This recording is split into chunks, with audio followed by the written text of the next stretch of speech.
신앙생활 하시면서 이런 질문 해본 적 있으신가요? 나는 왜 믿고 있지? 우리는 예배에 익숙합니다. 우리는 신앙도 익숙합니다. 우리는 물론 아직 교회 건물은 아니지만 교회 가는 게 익숙할 수도 있습니다. 아니면 우리가 믿음이 무엇인지 정확히는 몰라도 어느 정도 이해했다고 생각할 수도 있습니다. 그럼에도 불구하고 내 앞에서 누군가 너 왜 믿고 있어? 라고 물어본다면 과연 뭐라고 말할까? 어떤 사람은 아니 태어나니까 교회를 다니고 있었어. 아니면 어떤 사람은 야 그래도 안 믿는 것보다 믿는 게 낫지 않겠어? 어떤 사람은 힘들잖아. 위로가 돼야 되지 않겠어? 이렇게 말할 수 있죠. 틀린 말은 아닙니다. 하지만 믿음이 내가 살고 있는 일상이라고 하는 이 현장에 어떤 일들도 일어나지 않는다면 참 어려운 얘기입니다. 어쩌면 우리는 그런 일에 희미하게 느낄 수도 있습니다. 여러분, 교회를 떠난 사람들이 이렇게 말을 합니다. 믿음과 삶이 연결되지 않아요. 이 질문은 교회를 떠난 사람들에게만 던지는 질문이 아닙니다. 우리에게도 동일하게 조용하게 들려지는 소리입니다. 여러분, 우리가 믿고 있습니다. 그런데 시간이라고 하는 우선순위를 어떻게 결정하고 있습니까? 우리가 무엇을 선택해야 됩니다. 그 선택을 하는데 그 기준은 어디에 두고 계십니까? 우리가 믿는다 하지만 무엇을 판단해야 돼요. 그런데 그 판단의 출발점은 어디서 시작하고 있는 것입니까? 어찌 보면 신앙이라는 것이 우리 삶의 중심이 아니라 위로가 필요할 때 위로를 받는 것이고 문제가 있을 때 해결받는 어쩌면 안전장치 같은 것으로 생각할 수도 있습니다. 그럼 이렇게 질문 던질 수 있습니다. 만약 예수님께서 여기 내 앞에 서 계시다면 예수님은 나에게 뭐라고 말씀하실까? 너는 조금 더 믿음을 가져야 되겠어. 힘써. 라고 말씀하실까요? 아니면 너는 내가 누구인지 알고 있느냐라고 물어보실까요? 우리는 보통 무엇을 더 해야 된다고 생각을 많이 합니다. 그런데 중요한 것은 누가 내 삶의 주인인가? 무엇이 내 일상의 기준인가를 점검해 볼 필요가 있습니다. 이런 생각을 갖고 오늘 본문을 통해서 이 하나님 말씀이 무엇을 말씀하시는지 한번 살펴보기를 원합니다. 여러분, 성경이 말하는 드림은 더 바치는 문제가 아닙니다. 성경이 말하는 드림은 누가 내 삶의 주인인가를 묻는 것입니다. 1절 하반절을 보면 이렇게 말씀합니다. 너희 몸을 하나님이 기뻐하시는 거룩한 산 제물로 드리라. 이는 너희가 드릴 영적 예배니라. 여러분, 이 문장에서 가장 중요한 단어는 드리다라는 단어입니다. 이 드리다라는 단어가 무슨 말이냐면 곁에 세우다, 앞에 세워두다 라는 뜻입니다. 이런 것이죠. 제사를 드릴 때 제물을 제단 위로 가지고 가서 그 앞에 세워둡니다. 그리고 나는 뒤로 물러섭니다. 그리고 하나님께 그 제물을 맡기는 것을 말합니다. 즉 이런 얘기죠. 제물을 드린 이후에 이제 이 제물은 나와 상관이 없습니다라는 고백이 들어가 있는 것입니다. 근데 오늘 읽은 이 문장을 이렇게 바꾸면 어떨까요? 너희는 마음을 하나님이 기뻐하시는 제물로 드리라. 어떻게 큰 문제가 없는 것 같지 않지 않습니까? 그것도 괜찮은 것 같아요, 생각하는데. 근데 사도 바울은 아주 의도적으로 마음이라는 단어를 쓰지 않고 몸이라는 단어를 썼습니다. 여러분, 구약의 제사를 생각해 보시죠. 구약의 제사는 동물을 죽입니다. 그리고 그 죽인 것을 가지고 드린 후에 죽은 예배를 드립니다. 그게 구약의 제사입니다. 그런데 오늘 이 본문 말씀에는 바울이 산 제물로 드리라고 합니다. 이게 많이 바뀌었어요, 표현이.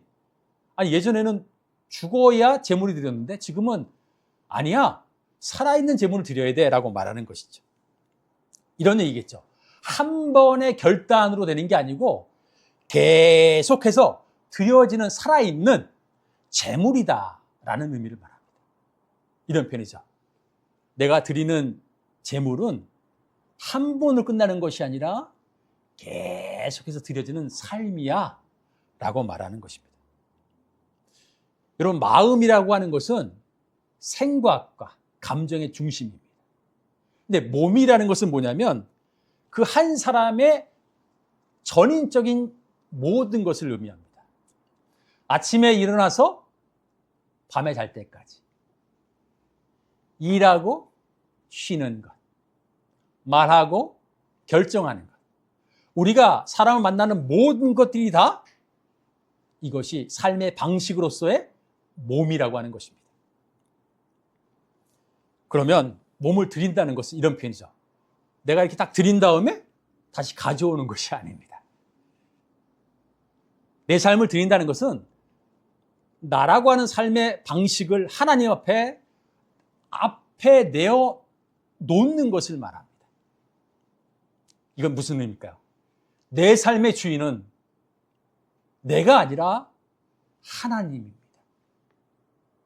이것이 바로 영적 예배라는 말입니다. 우리가 드리는 예배는 예배당, 이런 거치에 사는 게 예배가 아니고, 여기서 말하는 영적 예배는 우리의 삶으로 드리는 모든 것들이 예배다라고 하는 것을 말씀하고 있는 것입니다. 역사 속에서 이 드림에 대한 오해가 있었습니다. 종교개혁 시대 때에 로마 캐톨릭에 대한 모습이 그랬습니다. 그때 당시에는 공로주의라고 해서 선을 많이 쌓아야 천국 갈 수 있어라고 생각했습니다.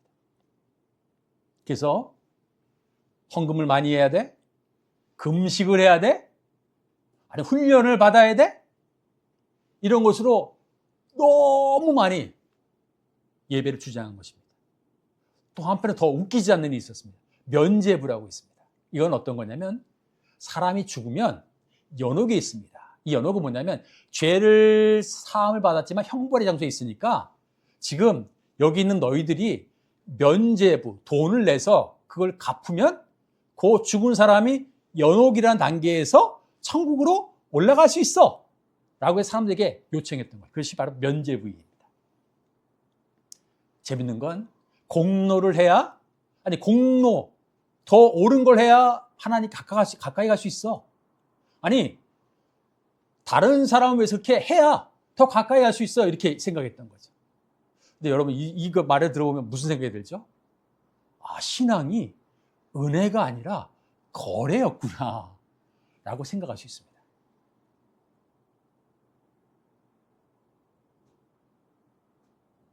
여러분, 우리는 어떨까요? 우리도 어쩌면 더 좋은 것을 드려야 된다는 생각이 강하게 있을지 모릅니다. 그래서 몸을 드린다라고 생각할 때 주일 예배 빠지면 안 돼! 졸면 안 돼! 그리고 이렇게 말합니다. 특별한 헌신을 해야 하나님 받으셔. 네가 하는 모습을 봐라. 그거 가지고 하나님 받겠어? 절대 그렇지 않아. 라고 말한다면 우리도 어쩌면 하나님 앞에 가는데 거래하는 걸 수도 있습니다. 여러분, 바울이 말하는 몸을 드린다는 것은 주일뿐만 아니라 평일도 그렇다는 얘기입니다. 그 말은 우리의 일상 전체가 다 하나님 앞에 어떻게 됐을까요? 놓여 있는 것입니다. 주일만이 아니고 주일은 하루입니다. 남은 엿새는 하나님이 안 계신 곳입니까? 예배 자리가 아닌 것입니까? 그렇지 않다는 것이죠. 여러분 기억하십시오. 하나님께서 우리에게 드림을 받는다는 것은 내가 얼마나 열심을 내서 드려야 돼라는 개념이 아니라, 그 문제가 아니라 내 앞에 누가 서 계시냐를 아는 것입니다. 그리고 내가 있는 삶 전체를 하나님 앞에 놓여 있다는 것을 인정하는 것입니다. 바울이 말하는 산재물이란 것은 우리가 무엇을 더 해야 되는 요구가 아니라 하나님 앞에 내가 어떻게 서 있는가를 바라보라고 하는 표현입니다. 여러분, 성경이 말하는 변화는 내가 나를 고치는 문제가 아니라 무엇이 내 일상의 기준으로 작동하고 있는가를 확인하는 것입니다. 2절 상반절을 볼까요? 너희는 이 세대를 본받지 말고 오직 마음을 새롭게 함으로 변화를 받아, 이렇게 말합니다. 여기서 중요한 단어는 본받지 말고 변화를 받아 라는 단어입니다. 이런 본받는다라는 단어는 뭐냐면 같은 모양이 되게 한다는 것입니다. 뭐를 따르게 한다, 이런 표현입니다. 이 말은 어떤 외부에 있는 틀에 자신을 맞추어가는 방법입니다.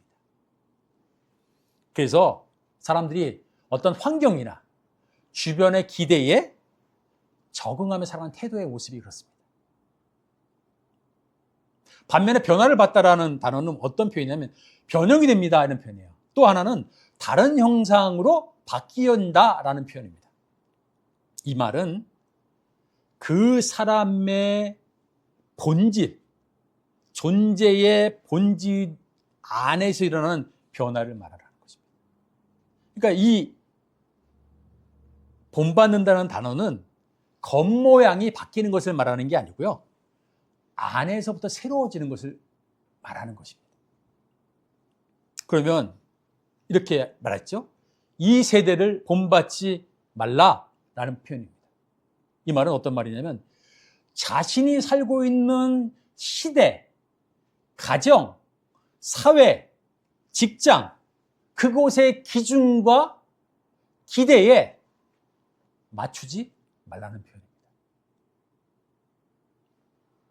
사람들이 요구하는 방식으로 내 자신을 설명하거나 증명하지 말라는 표현.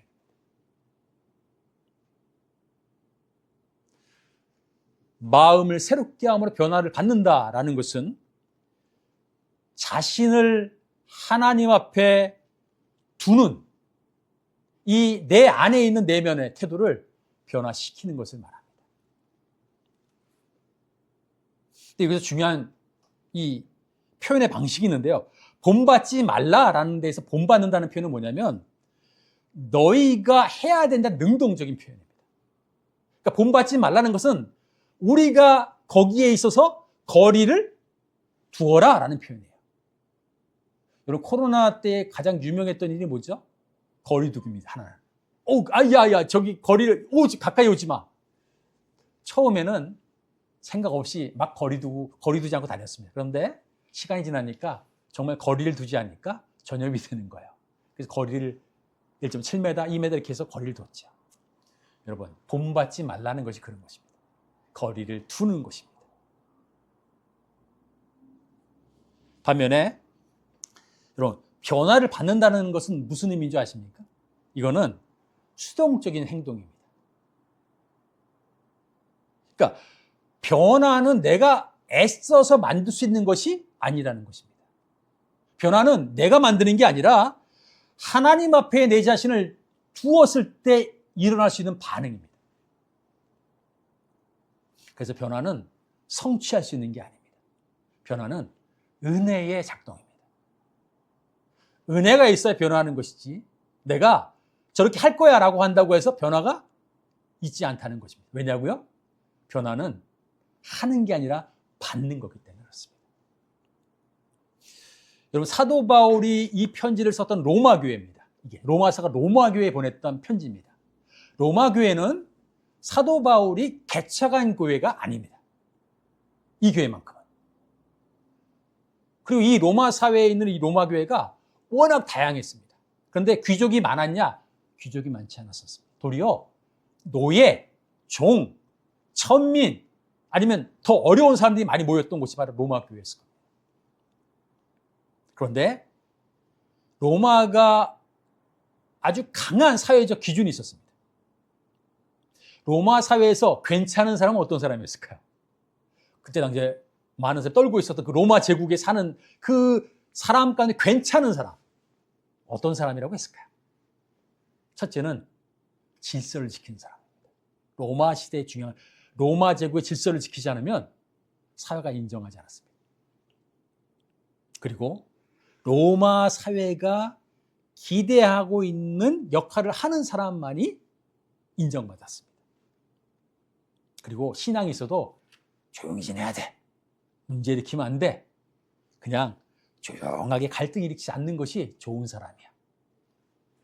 이런 얘기죠. 로마 시대 때의 질서에 로마라고 하는 그 국가의 질서를 따라가면서 안전한 것을 따르고 그리고 불편하지 않아야 되는 그런 시대적인 기준이 로마 사회 안에 있었습니다. 그 사람이 어떤 사람이라고요? 좋은 시민입니다. 여러분, 우리는 어떤가요? 요즘 살아가는 우리는 어떤가요? 요즘 이렇게 말합니다. 야, 너 그거에서 남는 게 뭐가 있어? 야, 너 사람들이 어떻게 생각하니? 에휴, 문제만 없으면 돼. 다 용납이 돼. 문제만 일으키지 마. 여러분, 한국 사회, 지금 살아가는 사회가 그런 것을 요구하는 시대입니다. 그런데 우리는 어떻게 지내냐면 자꾸만 자기도 그렇게 그 사람들 앞에서 그렇게 설명하려고 해요. 나도 그래라고 말하고 싶고 또 나를 그렇게 증명하고 싶은 마음이 있다는 사실입니다. 그런데 이건 개인의 성향이 아니라 우리가 살아가는 시대에 사람의 가치를 이렇게 만들어가기 때문에 그렇습니다. 그래서 이 용어를 세계관이라고도 표현을 합니다. 여러분, 이게 무서운 게 뭐냐면요. 세계관이 왜 무섭냐면 나는 그 안에 살고 있지만 나는 내가 선택하고 있어. 난 자유로운 사람이야 라고 말을 하고 있지만 실제적으로 뭐죠? 보이지 않는 기준에 끌려가고 있다는 사실입니다. 우리는 그런 일상을 살고 있을 수 있습니다. 그럼 이런 마음이죠. 사도 바울이 마음을 새롭게 함으로 변화를 받으라고 하는 이 말은 겉모양을 그 시대의 기준에 맞춰서 가는 게 아니라 일상이라고 하는 내 삶에 있어서 하나님의 기준을 가지고 내가 그 앞에 서서 살아가는 부르심이 있다는 것을 말합니다. 여러분, 기준이 뭡니까? 무엇을 생각하는가? 습관적으로 어떻게 결정하는가? 입니다.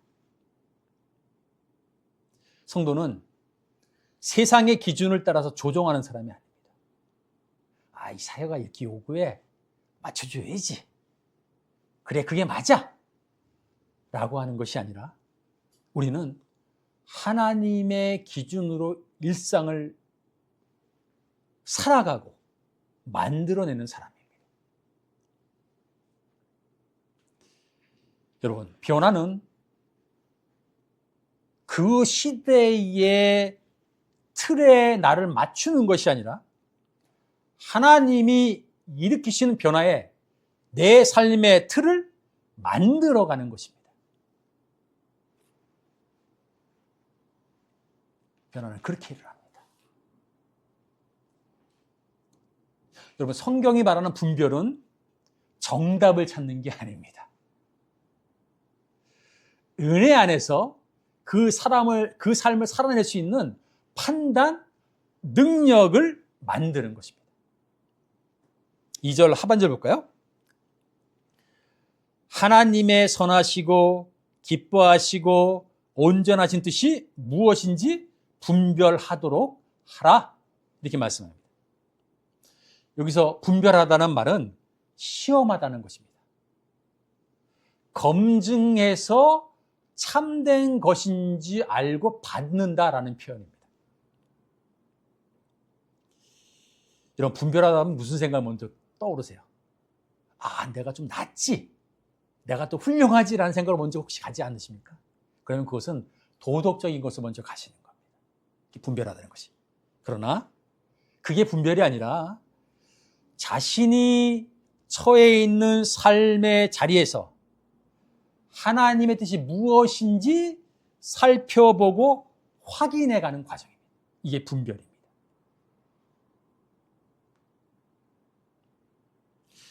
바울이 하나님의 뜻을 분별하는 기준 3가지를 말했습니다. 첫 번째가 뭐냐면 선하심입니다. 선하심이 뭐냐면 내가 지금 하나님 앞에 서 있어 라고 하는 것인데, 왜 그러냐면 보통 사람들이 하나님 앞에 서 있는 게 아니라 나는 내 편이야 라고 생각하기 때문에 그렇습니다. 분별의 첫 번째 기억할 것이 뭐냐면 나는 선하심을 따라가는가라는 것이지. 두 번째는 뭐라고 하냐면 기뻐하심입니다. 이런 것이죠. 내가 어떤 일을 할 때에 그것이 하나님께 맞는 것인지 분별하려고 한다면 이 일이 하나님과 관계를 더 깊게 하는가, 아니면 하나님을 발로 뚱 차가지고 저 뒤로 보내는가입니다.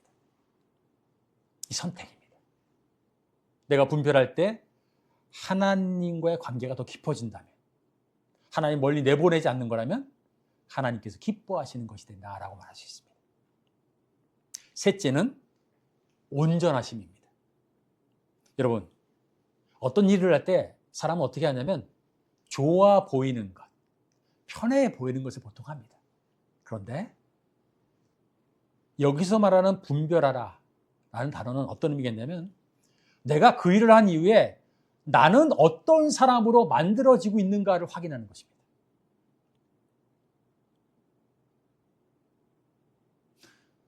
내가 선하시고 기뻐하시고 온전하신 그 하나님의 뜻을 분별할 때에 이 3가지를 요인으로 사도 바울은 설명하고 있습니다. 여러분, 분별이 뭐냐면 과거에 이 단어가 어떤 의미냐면 금을 확인할 때에 어떻게 하죠? 불을 높여가지고 그 안에서 달궈 버립니다. 그래서 그게 금인지 시험해서 확인하죠.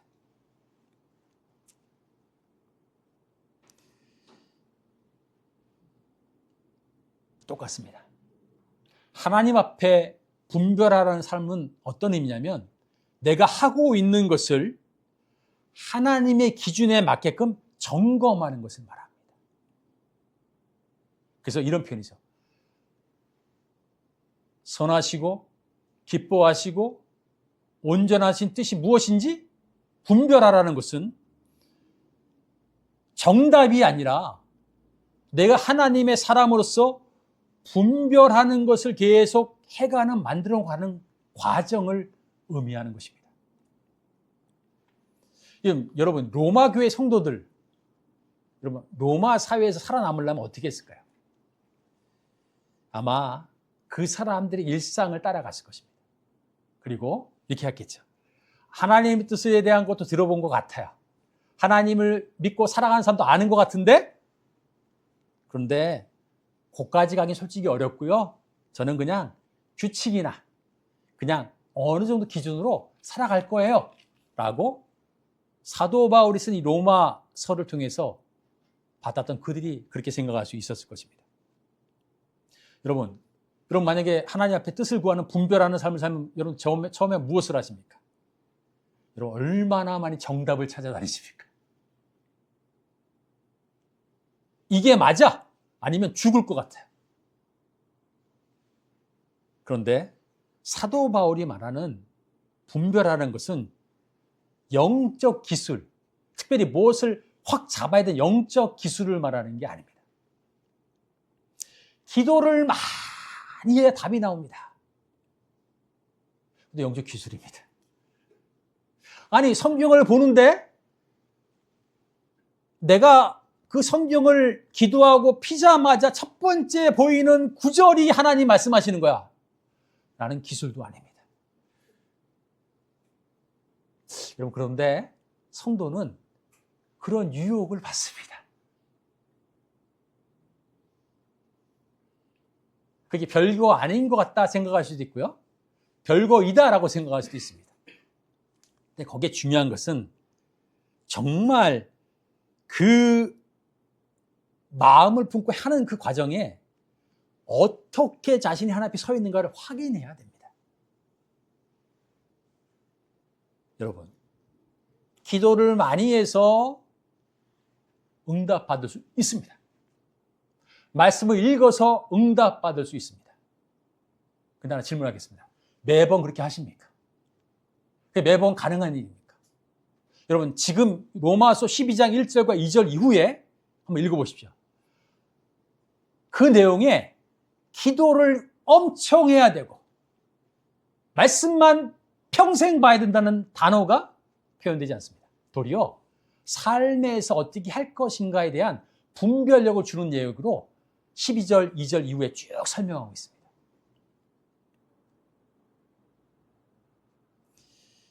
여러분, 변화라고 하는 성도의 삶은 말씀이라고 하는 이 하나님의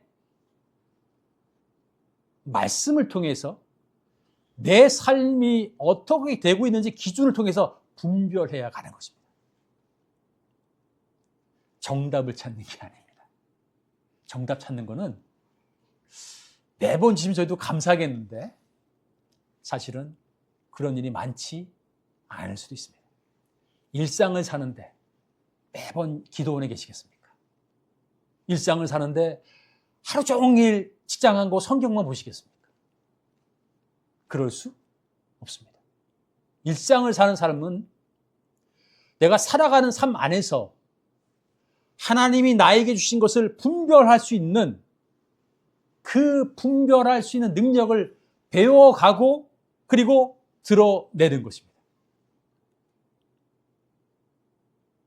그래서 하나님의 뜻을 분별하라 라고 하는 말은 야, 저거를 선택해. 그렇게 안 하면 안 돼 라는 지시가 아니고 우리가 어떤 기준으로 살아가고 있는지를 알고 선택하고 돌아보는 능력을 말하는 거죠. 여러분, 하나님의 뜻을 분별하는 것은 비밀스러운 공식이 아닙니다. 은혜 안에서 분별할 수 있는 사람으로 만들어가는 그 삶이 바로 분별하는 삶을 살아가는 것입니다. 그래서 오늘 우리는 이 말씀을 통해서 내가 무엇을 하고 어떻게 사는지에 대한 것을 말하기 전에 너는 지금 어디에 세워져 있는지를 알아야 된다는 것입니다. 이렇게 살아! 라고 오늘 사도 바울은 말하지 않습니다. 우리 1절 처음을 볼까요? 내가 하나님의 모든 자비하심으로 너희를 권한다. 이렇게 말합니다. 여러분, 자비가 뭐죠? 그는 누군가를 막 애틋하게 어떡하지? 라는 감정이 아닙니다. 여기서 말하는 모든 자비하심은 뭐냐면 12장 앞에 있는 하나님께서 베푸신 긍휼을 말합니다. 그러니까 긍휼들, 하나님이 허락한 모든 자비의 모습을 얘기합니다. 그게 뭐냐면 하나님이 우리를 구원하시고 하나님이 우리를 회복시키시고 하나님이 우리를 끝까지 책임지신다는 그 하나님의 행동을 바로 자비다라고 말하는 것입니다. 그러면 모든 자비의 하심이란 이런 표현입니다. 하나님이 우리와 함께 하시며 이미 행하신 모든 은혜를 말하는 것입니다. 여러분, 바울이 신앙의 출발점을 결단으로 말하지 않았습니다. 만약 그렇다면 이렇게 말했어요. 너는 오늘부터 10번 결단하는 기도를 해. 그럼 변화될 거야. 그렇게 말하지 않았습니다. 네가 변하는 것은 하나님의 자비 때문이야 라고 말하는 것이지. 여러분, 하나님과 교제한다는 건 축복입니다. 왜냐고요? 하나님과 교제할 때 없어야 될 게 딱 한 가지 있습니다. 그게 뭐죠? 죄입니다. 죄가 없어야 하나님은 만나 주십니다. 그럼 이게 문제가 생기죠. 이런 맨날 죄를 짓는데 말로도 죄를 짓고 속이기도 하고 사람에게 딴 일도 할 수 있고, 그럼 우리가 어떻게 하나님과 교제할 수 있지? 그래서 이거는 하나님이 은혜로 열어주실 때 가질 수 있는 관계적인 표현입니다. 일이 어떻게 됐다고요? 예수님 때문에 가능한 겁니다. 예수님이 죄 있는 사람들 하나님 앞에 가지 못하니까 이 땅에 오셔서 우리의 죄를 다 십자가에서 없애시고, 믿음으로 너희가 나를 보면 너는 하나님, 내 아버지와 교제하고 살 수 있는 거야 라고 말씀하신 것입니다. 여러분, 교제라는 단어가 좋은 게 뭐냐면 생명력입니다. 여러분, 좋은 사람 만나면 어떻습니까? 막 기쁘지 않습니까? 물론 좋은 사람 만나서 먹는 것도 기쁩니다. 그러나 더 중요한 것은 그 사람이 거기에 있기 때문에 기쁩니다. 그리고 그 사람과 대화하고 서로가 소통을 갖기 때문에 기쁩니다. 바로 그게 하나님이 우리 가운데 열어놓으신, 예수님을 통해 열어놓으신 길입니다. 그 하나님께서 우리를 포기하지 않으십니다. 로마서 8장에 이렇게 말합니다. 어떠한 상황도, 어떠한 실패도, 어떠한 연약함에도, 사망이나 생명이나 현재일이나 장래일이나 높음이나 기쁨이냐, 그 어떤 것도 우리 주 예수 그리스도 안에 있는 하나님의 사랑에서 끊을 수 없다라고 말씀합니다. 하나님이 우리를 붙들고 있다는 표현입니다. 그러면 이렇게 생각해야 됩니다. 하나님 우리를 붙들고 계셔? 그럼 이렇게 생각해야죠. 그럼 내가 무엇을 해서 붙드는 게 아니라 이미 붙들고 계시는데, 하나님 제가 이걸 해야 좀 붙들어 주시나요? 그게 아닙니다. 하나님 붙들어 주신 이유는 내가 이미 하나님의 손에 있기 때문입니다. 붙들려 있는 것입니다.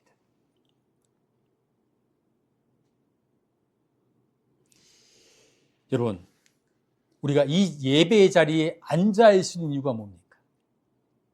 우리가 왜 영상을 통해서 예배 앞에 앉아 있는 이유가 뭡니까? 하나님의 모든 자비하심 때문입니다. 우리는 스스로 증명하라고 기도하지 않습니다. 우리는 이미 붙들고 계신 하나님의 자비를 기억하며 기도하며 나아가는 것입니다. 여러분, 가끔 몸이 앞에 병원을 가시죠? 병원을 가서 검사를 할 때 기다리는 마음이 제법 어렵습니다. 야, 혹시 큰 문제가 있는 건 아니야? 야, 이거 검사 결과가 이거 혹시 뭔가 좀 문제가 나는 거 아닐까? 막 콩닥콩닥, 쿵쾅쿵쾅 그러고 앉을 수 있습니다. 그런데 의사가 이렇게 말합니다. 큰 문제 아니에요. 이미 다 처방했어요. 여러분, 그 말을 듣는 어떤 생각이 들죠? 이미 몸은 완전히 낫지 않았지만 긴장은 확 풀립니다. 여러분, 하나님의 자비는 우리의 모든 일상에 필요한 것을 다 처리했다라고 선언하시는 처방전과 같습니다. 그렇습니다. 하나님은 우리의 모든 것을 알고 계십니다. 이미 우리의 것들을 감당하셨습니다. 우리는 자격도 준비도 되지 않았지만 예수님께서 우리 대신 그 자리에 서 계신 것입니다. 하나님은 자비하심 우리를 붙들고 계신 것입니다. 근데 참 어렵습니다. 우리는 모르진 않지만 삶을 살아가다 보면 내 삶의 주인이 하나님입니다라는 것을 알지만 그렇게 하기가 어렵습니다. 직장을 가다 보면은 내가 일을 하다 보면 성과를 내야 증명된다고 생각을 합니다. 내가 누군가를 만나면 괜찮아 보이는 사람으로 드러내야 합니다. 내가 일을 할 때마다 누군가를 만날 때마다 나는 문제가 없어라는 것을 증명하고 싶을 수가 있습니다. 이게 잘못됐다라는 표현보다는 세상에서 일상 가운데 우리에게 그렇게 살라고 자꾸만 독촉하기 때문에 그렇습니다. 그래야 세상에서 버텨낼 수 있다고 믿기 때문입니다. 그러나 하나님의 자비는 우리가 열심히 더 해야 작동하는 버튼이 아닙니다. 하나님의 자비는 이미 우리를 붙들고 있기 때문에 우리는 그 안에서 삶의 방향을 갖고 따라가는 것입니다. 그래서 우리는 하나님의 자비에 그 자비 앞에 서 있어야 합니다.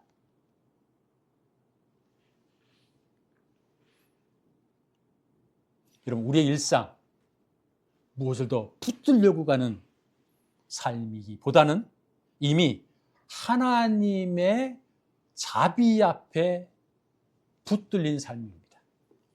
우리는 지금도 하나님의 충만한 자비 앞에 서 있습니다. 이미 붙들린 삶은 오늘도 흔들리지 않습니다.